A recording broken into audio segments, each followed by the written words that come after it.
Hello, everybody. Thank you for joining me. If you're joining me live or if you're catching the recording, I'm really glad you're here. My name is Camille Weiner, and I'm here today to help you just cut through the noise on social media and get to what's really useful. So at Yodel Pop, we're all about amplifying a brand's true voice so that it stands out and actually connects with the people who matter. So today I'm going to share 3 tips on finding your voice versus getting kind of sucked into the noise when it comes to social media, especially. So here goes. So let's start with the noise.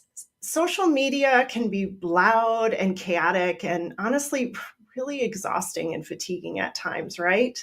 There's just so much out there competing for attention. And I hear people all the time just really fed up with the social media and just like it not wanting to go there, not wanting to go there to post themselves, not wanting to go to consume content. It can just be really, honestly, depressing sometimes. So, here's my first tip for voice versus noise, and that is first, quiet the noise. So, I want you to look at your feed in your social media and ask yourself, what am I really seeing here? Is what I'm seeing truly useful, or is it just adding to the noise? So, is your feed set up to be sort of passive for you? Are you passively just looking at whatever is coming up there? So you can be more intentional about what you're seeing when it comes to being on social media for business. What are you seeing, and is that really, what's serving you and what's going to help you? And that's where you can start to open up that space to really kind of get clarity and get the true nature of how you can be on social media in a way that is more intentional and honestly more soulful. That's what I'm looking for, is to go onto social media and have it be truly intentional and meaningful for what I'm there to do and how I'm there to help. So that kind of brings me to step 2 of the voice versus the noise, which is to listen deeply. So by that, I mean really slowing down and reflecting and turning into what makes you or you and your team most helpful. So really kind of going inward. So I think that this is an inside job when it comes to marketing and when it comes to content. It's an inside job. It's it's coming from the inside out. We don't want to be coming from the outside in, because that's just going to create more noise and more confusion and more chaos. So, getting in touch and reflecting on how you can really make meaningful connections and authentic connections. Again, it could be going for a walk in the middle of the day and asking yourself, and again, you can also ask this of your team, how are we most helpful to the people we want to serve? And then pay attention to that. Pay attention to what comes up around that. Pay attention to how your ideal clients respond to how you're helping them. Think about, how do they metabolize my help or our help? What does it look like, sound like, and feel like for them? And that's the really one of the most important keys, and something that often gets missed, even if we think we're, you know, understanding and getting into the hearts and minds of our personas, if you will. We may not be listening. We may just be looking and seeing, oh, well, they're this and they're that, and they have this challenge. But now we need to take it a step further and really listen. And that can literally mean listening into conversations and going past that sort of surface observation and into really understanding what they're thinking. And especially now with the way search is changing, you can think about it in terms of conversations. So we kind of want to move from those demographics and psychographics and things like that that we are traditionally used to thinking about when we think about our audience. We want to start thinking about what phrases are they using? What conversations are you having with your ideal prospects? And really tuning in and listening to what that's about for them. And often what comes out of this is surprising because you might think that you knew them. You might think that you knew what they were thinking, but were you really listening to what they were thinking?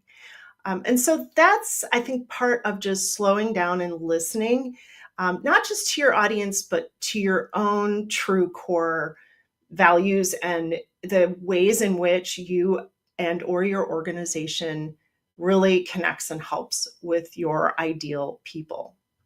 All right. And so that leads to number 3, which is to look at what comes up out of that, out of listening. Once you've quieted the noise and turned into the real conversations, it's time to find those core topics. So you're going to need to actually take that and turn it into something that you can put out as a signal, that you can put out as a group of signals, if you will, that are going to resonate.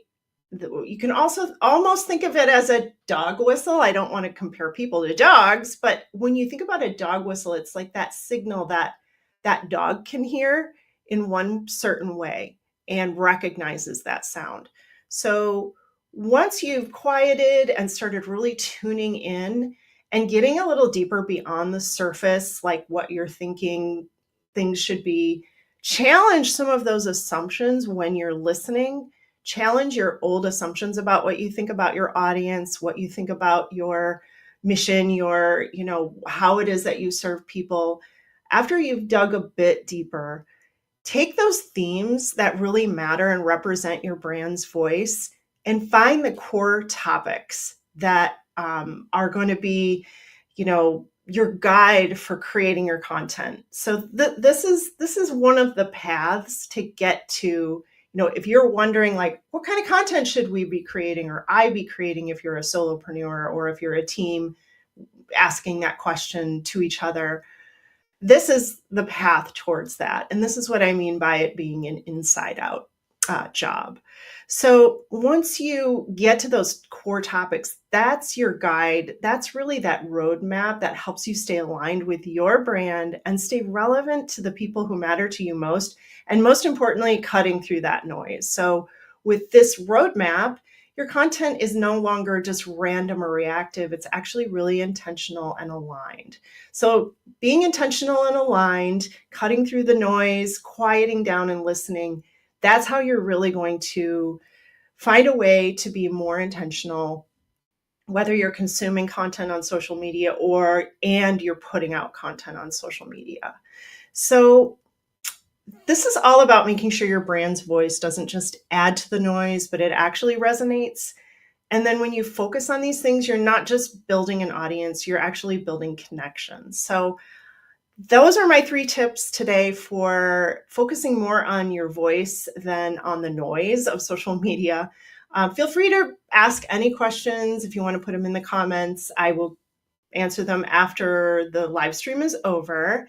And also, if you want to learn more, we have lots of resources, but we have a couple of resources that are we have one resource that's actually brand new. So that's this page, this new page called Search Everywhere Optimization Starts Here, How to Cultivate a Content Ecosystem to Grow Your Brand.